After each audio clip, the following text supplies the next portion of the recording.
سوال یہ پوچھا گیا ہے کہ پیشاب پینے والے بکرے، دمبے یا مینڈے کی قربانی کرنا کیسا ہے؟ تو جواباً عرض یہ ہے کہ ایسا کوئی بھی نر جانور، بکرا ہو، دمبا ہو یا مینڈا وغیرہ ہو جو اپنا پیشاب پیتا ہو، اس کی قربانی جائز تو ہے، لیکن وہ کراہت ہے، اس میں مکروہ ہے۔ ایسا جانور ڈھونڈا جائے جو بالکل صاف ستھرا ہو، اس کے پیشاب نہ پیتا ہو، اس کے گوشت کے اندر بدبو نہ پیدا ہو، کیونکہ جو جانور اپنا پیشاب پیتا ہے اس پیشاب کی مہک اور بدبو جو ہے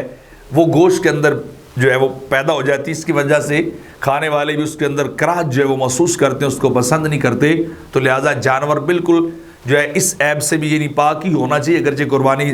تو جائز ہے۔ فقہائے کرام نے اس کا ایک حیلہ یہ بتایا ہے کہ کہتے ہیں کہ 10 دن تک جانور کو اس طرح باندھا جائے کہ وہ اپنا پیشاب نہ پی سکے، یا 4 دن تک باندھا جائے کہ وہ پیشاب نہ پیے، تو جو بدبو ہے اس کے گوشت کے اندر پیدا ہو چکی وہ زائل ہو جائے، وہ نکل جائے۔ اور بعض نے کہا کہ نہیں، کوئی حد بندی نہیں ہے، دنوں کی کوئی لیمٹ نہیں ہے، بلکہ اتنی دیر تک باندھ کے رکھا جائے جتنی دیر تک اس کے گوشت کے اندر سے وہ بدبو وغیرہ ختم نہیں ہو جاتی اور قربانی کرنے والے کو اطمینان نہیں ہو جاتا۔